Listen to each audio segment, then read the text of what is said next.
Why it is future oriented? Because we are planning for the future. So we are determining the future course of action. So that is why we call it as future oriented. Whenever we think about strategic management affects almost all the departments of the organization. Strategic management, we deal more with action. So what is the next move we have to take? So that is what we call as strategy.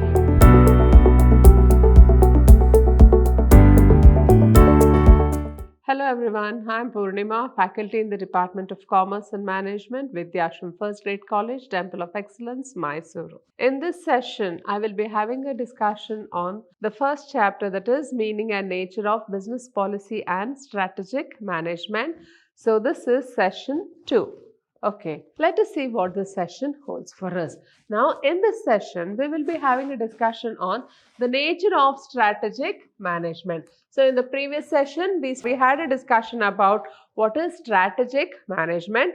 Now, in this session, we will have a discussion about what are the features of strategic management. Now, I'll just elaborate the features one by one and then we will be having an explanation of the features. Now, first feature of strategic management is top management involvement. So, we should understand that whenever there is any strategy to be formulated or strategic management will be done only with the help of top management only. So, without the top management involvement, this strategic management cannot be performed. Then, the second feature of this strategic management is requirement of large amount of resources. Now, what do we mean by large amounts of resources? So, here whether there is whenever we have a strategy, so based on the strategy, we have to make use of the resources for the organization. So, it may be financial resources,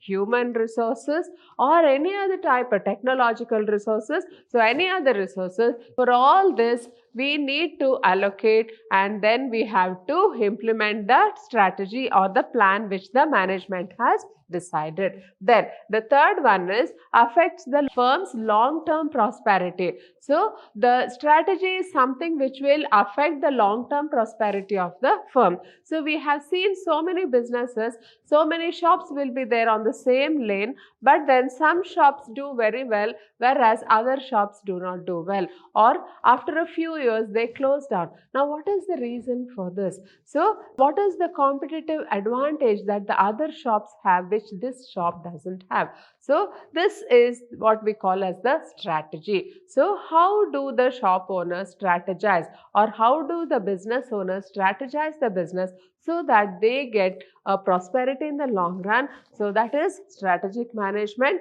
Then future oriented. So we all know that most of the plans are future oriented. Why it is future oriented? Because we are planning for the future. So we are determining the future course of action. So that is why we call it as future oriented. Then multifunctional or multi-business consequences. Now what do we mean by multifunctional or multi-business? So here whenever we have a strategy, it affects all the businesses as such and we will have to see what is the effect on the strategy. Then next one is non-self-generative decisions. So these are non-self-generative. So what do you mean by non-self-generative?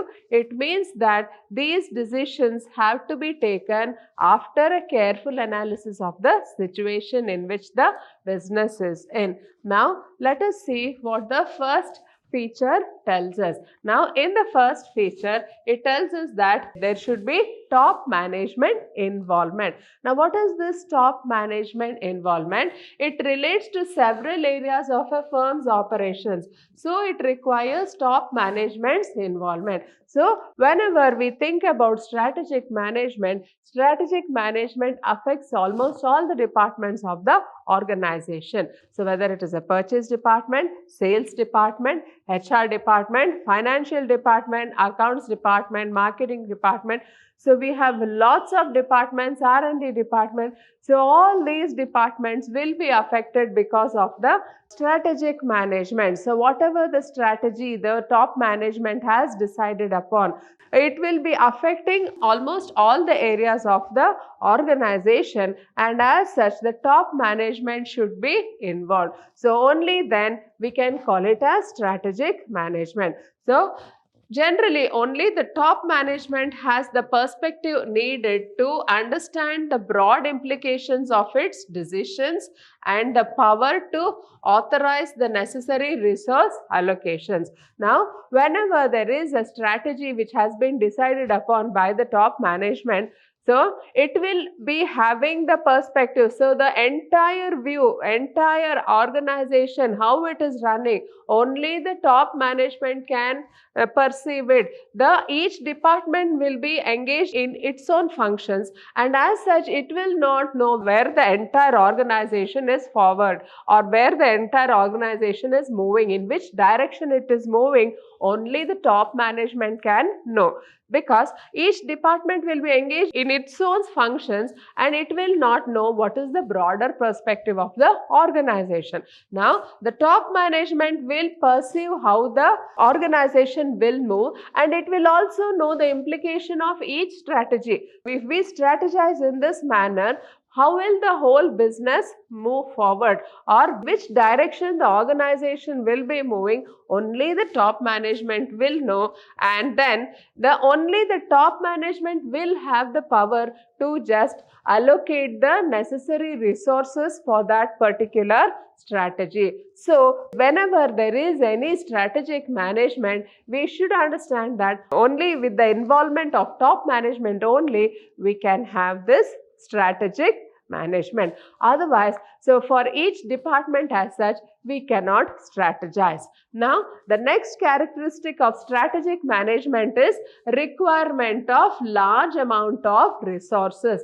Now, strategic management requires the commitment of the firm to actions over an extended period of time. So they require substantial resources such as physical assets, manpower, etc. So this strategic management, it requires commitment for a long period of time. So it is not that it is a plan for just 1 or 2 months and then you finish it off.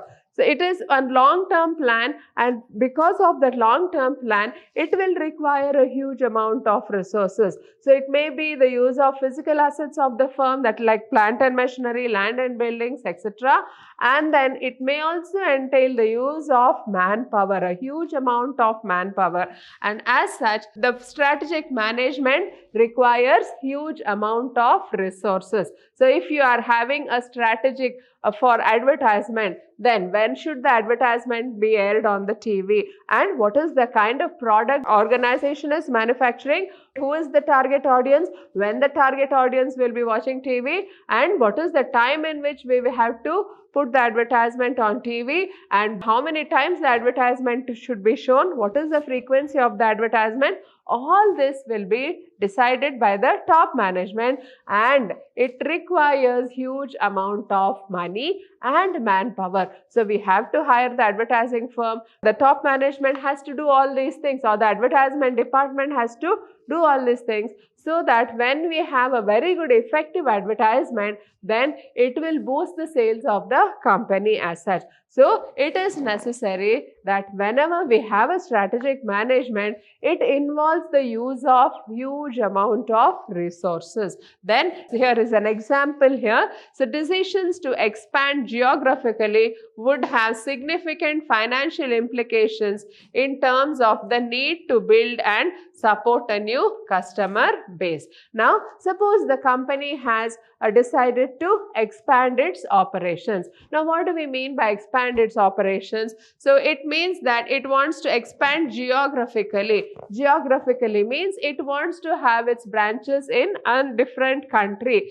Then, what should we do? If it wants to have our branches in different countries all over the world, then it involves huge amount of money and huge amount of formalities to be undertaken. So whenever you decide to set up a new plant in a new nation or a new country, then that country should be a friend of this country and they should allow trade between the two countries, and then we should undertake all the formalities whatever are needed, and then we can start the business there. But then all this involves lot of money, lot of planning and lot of resources. So it is necessary for any organization when it is having any strategy or a plan to be implemented. So it requires huge amount of resources to implement that strategy. Then the third characteristic of strategic management is it affects the firm's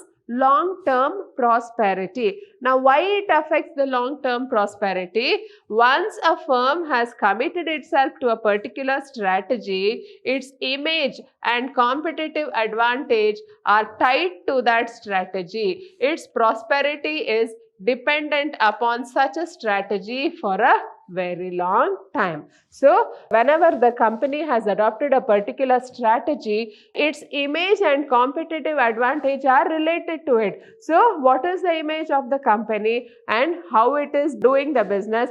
All of it are tied to the strategy, and prosperity is dependent on this strategy. Now, for example, if you take the example of the conflicts. Now, in India, we are all used to having the traditional kind of food which we are accustomed to. So, especially in South India, we have this habit of having breakfast in the morning, that we'll have idli, dosa, upma, something like that. So, all these are the traditional food which we have cultivated over so many years. We have been consuming this food, but suddenly a new company comes and it says that oats is a very good breakfast or cornflakes is a very good breakfast and it is a substitute, it is wholesome, etc. But then the Indian mentality is that is something which has to be used only when there is no idli dosa for the breakfast. That is, so we always stick to our ideas, our culture and our way of living, and it is just not possible for us to adopt a Western culture. So in Western countries, we have noticed people, they just have this cornflakes and go. They don't have the traditional breakfast what we Indian homes have. So this is one kind of a mindset the Indians have, and suddenly there comes a cornflakes or something like that, and they say that it is a substitute or it is a wholesome meal for the breakfast which for the Indian family, and this is something which we cannot digest. Now, how did they strategize this product? They began saying that if you want to go slim or if you want to be on a diet or if you want to look thin, then you have to eat these oatmeals or this cornflakes so that you will lose weight. So this is how the advertisements are there to attract the people. So they give false promises and they try to strategize the product in such a way that people fall for the product. So this is the kind of strategy they have,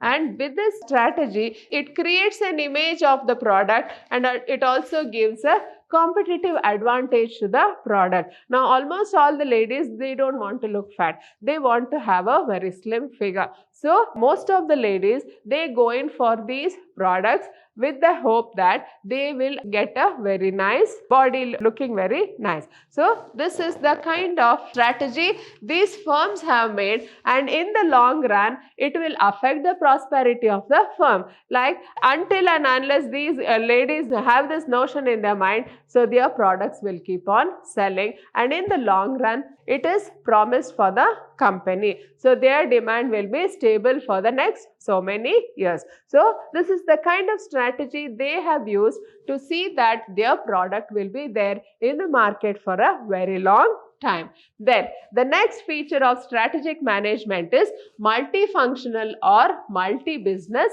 consequences. Now, strategic management has complex implications for most areas of the firm. They impact various strategic business units, especially in areas relating to customer mix, competitive focus, organizational structure, etc. All these areas will be affected by allocations or reallocations of responsibilities and resources that result from these decisions. Now, we should understand that the strategic management decision has implications for almost all areas of the firm. Why? Because it will have an impact on the areas relating to customer mix. What is this customer mix? So it refers to the customer base, whatever we have. So you just try to increase your customer base. How do you increase them? So that is the question. Then competitive focus. Now, what is this competitive focus? Here you try to weigh the pros and cons of your product with another company's product and see how the next your rival product is faring. So what is the competitive edge your rival has, and based on that you try to increase your company's product features. Then organizational structure. So the structure of the organization as such will get affected. So all these areas will be affected by allocations and reallocations of responsibilities. So whenever they strategize, so there will be a lot of allocations and reallocations. Like suppose one person, head of one department is not doing well, then you try to bring in some new hand or you try to infuse a new blood in that department to see that the department picks up, or you try to transfer one man from one department to another, and in this way you try to reallocate the responsibilities, reallocate the resources, and then you just see that you get result from these decisions. Then the next characteristic of strategic management is non-self-generative decisions. So while strategic management may involve making decisions relatively infrequently, the organization must have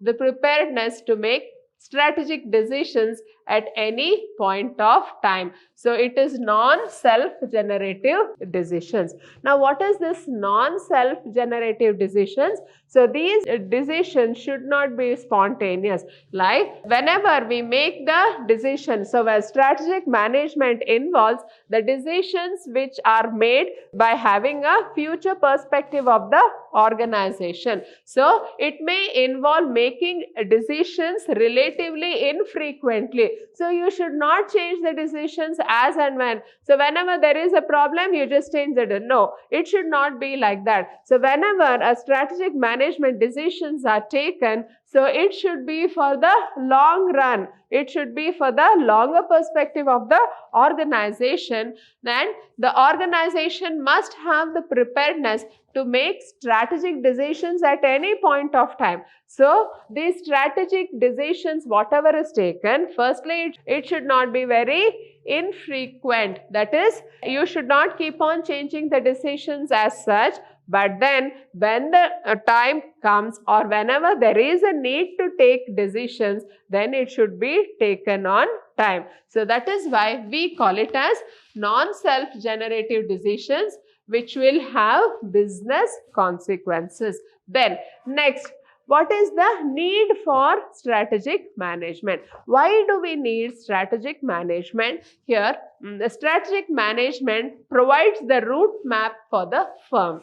So it provides the direction for the firm, in which way the firm should go. So that is given by strategic management. It makes it possible for the firm to take decisions concerning the future with greater awareness of their implications. Now, the strategic management decisions are taken with the perspective of the future. So, how the future will be, where the firm will stand in the next 5 years. So, keeping that in mind, so these strategic decisions have to be taken. Then, it provides direction to the company and indicates how growth should be achieved. So, the strategic management decisions, they are all taken with the greater awareness of the implication of such decisions in the coming years. For example, you take the example of the most popular drink, the Coca-Cola. So, Coca-Cola was considered as unsafe. It has lot of fertilizers and it is unsafe to drink Coca-Cola. Now, almost the sales dropped to zero during that time. Then what happened? The company kept silent for a period of 3 to 4 months, and slowly again we got the advertisement for Coca-Cola. They brought in one of the most important Bollywood stars, and he just drank the Coca-Cola and he said Coca-Cola is safe. But once the actor came and told that the Coca-Cola is safe for consumption, again people started drinking, and then again the sales rose. So this is the strategy what the company is doing. So for 6 months the company did not do anything. It just recalled all the products from all the stores, and it saw that there were no bottles of Coca-Cola available in the market, and then slowly it started its advertisement campaign. Then it said that it is safe, anybody can drink Coca-Cola, and then again the business began to improve. So this is the strategy, or this kind of strategy is necessary to see that the company survives in the market. Then next one is the strategic management encompasses forecast, what is anticipated by the managers. In such decisions, the emphasis is on the development of projections that will enable the firm to select the most promising strategic options. So in strategic management, it encompasses forecast. What is forecast? So whenever we have a business plan or a budget, so we will be having a forecast for the future. That is, what will be the projection for the next year, 2 years, or the next 3 years. So how the business will grow in the next 2 years. So we will be having a projections here. So these projections are nothing but forecast for the business. Now in such decisions, the emphasis on the development of the projections that will enable the firm to select the most promising strategic options. So whenever we forecast for the business, the forecast will be based on strategic options. Now what is a strategic option? So in strategic options, we have various alternatives, ways in which the business can move forward, or the various ways through which the company can achieve its goals. So in this, what is the best strategic option? That has to be decided, and that will be done with the help of strategic management. So in a turbulent environment, a firm will succeed only if it takes a proactive stance towards change. So in a turbulent environment, so whenever suppose suddenly feeling that the sales are dropping and it cannot do anything, then what should the company do? It should take a proactive stance towards the change. So it should try to change the strategy, or it should try to see what are the various options. So SWOT analysis should be done, and then it should take necessary decisions, and all this is with the help of strategic management. Then the next is the 5 tasks of strategic management. So let us see what are the 5 tasks of strategic management. Articulating a vision of the organization's future where the organization needs to be heeded. Now what do we mean by this?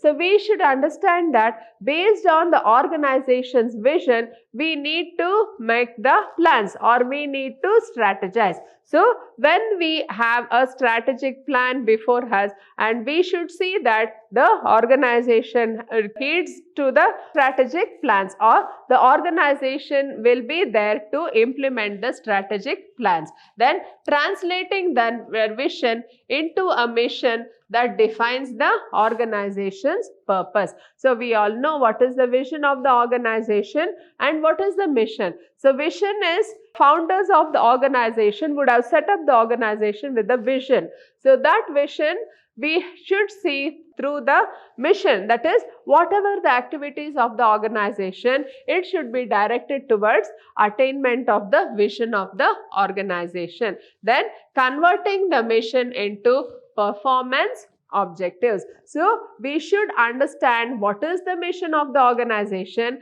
and we should see that they become the objectives of the organization. Only then such organization can implement its strategic decisions. Then next is detailing each objective into specific goals. Like it is just like you have an aim of attaining 100% result, or you have an aim of attaining 100 marks in the examination. Then what do we do? So if you want to get 100 out of 100 in the examination, then you should strategize. How do you strategize? So you have a timetable and you just see that it is a math subject. You worked up to 10 to 20 problems every day. So in the long run, you will be practicing all the problems, and in the long run, you will get 100. So in the same way here, based on the vision and mission of the organization, we have the objectives of the organization, and based on the objectives, we will have the specific goals for the business. Then formulating strategies and tactics to achieve the goals. So you have set up goal for the business, and based on the goals, you formulate the strategy. So what is the strategy you need and what are the tactics you need in order to achieve the goals? So these are the 5 major tasks of the strategic management. Now let us have a look into what is the difference between policy and strategy. The term policy should not be considered as synonymous to the word strategy. So people just confuse what is policy and strategy. So there is a difference between policy and strategy. Now let us look into the differences between what is policy and what is strategy. So policy is a blueprint of the organizational activities which are repetitive and routine in nature. Now we know that policy is one of the kind of plans of the organization. So in policy, we know they are based on repetitive decisions. So for the day-to-day running of the organization, if the manager has to take decisions, it will be always based on the policies of the organization, and they will be repetitive and routine decisions. Whereas strategy is concerned with those organizational decisions which have not been faced before in the same form. Now we should understand that strategy is different from policy. In a strategy, we should understand that it is one kind of a problem or an issue which has come in front of the business which has not been dealt with before, or some kind of a problem has erupted in the organization. This kind of problem the company has not seen in all its years. So that kind of a problem, so we call it as a strategy. Okay. Next difference is policy formulation is responsibility of the top level management. So whenever we need policies for the organization, it is the prerogative of the top level management, while strategy formulation is basically done by the middle level management. So strategy formulation. So when do you place the new product? Suppose the company is having a new product in the market. So what is the right time to place the new product, and in which market should be released first, and how the people have reacted? So all these things, they will be strategized by the middle level management. Then the next difference is policy deals with routine daily activities essential for effective and efficient running of an organization, while strategy deals with strategic decisions. Now we should understand that policies are there for the routine activities. So day to day, every day we will be coming up with the same type of problems. So those problems, to deal with those problems, we have the policy. But whereas in case of a strategy, it deals with strategic decisions. That is, you try to strategize based on your competitors' moves. So your rival company is doing something. So it is having a new advertisement. Then what is your reply to that advertisement? So that is, you are having strategic decisions. That is, you are putting your next step based on your competitors' moves. Then policy is concerned with both thought and action, whereas strategy is concerned mostly with action. Now in policy, we have both thought and action. So why? Because suppose an employee comes for the leave, he'll come to the manager with a request for a leave. So manager, what should he do? He should first see what is the leave policy in the organization. So each employee will be entitled to around 10 to 13 leaves in the organization, and if the employee has exceeded that, then the manager always he will tell that he is bound by the leave policy of the company. So he cannot extend any leave to the employee. So we know it is thought and action, whereas in strategy, it is mostly concerned with action. So here in strategic management, we deal more with action. So what is the next move we have to take? So that is what we call as strategy. Then next, a policy is what is or what is not done, while a strategy is a methodology used to achieve a target as prescribed by a policy. So a policy is what is and what is not done. So in policy, we know what is the punishment when the employee comes late, or when there is indisciplinary activities in the organization, what is the punishment, what is the reward if the employee does well. So all this will be encompassed in the policies. But whereas in a strategy, what is the methodology used to achieve the target as prescribed by a policy. So in strategy, we will be just moving into the action part, whereas in a policy, we will be just laying down the rules of the organization. So with this, we have come to the end of this session. Hope you have all understood what are the features of strategic management and why we have a need for strategic management, and what are the 5 tasks of strategic management, and also the difference between policy and strategy. Thank you.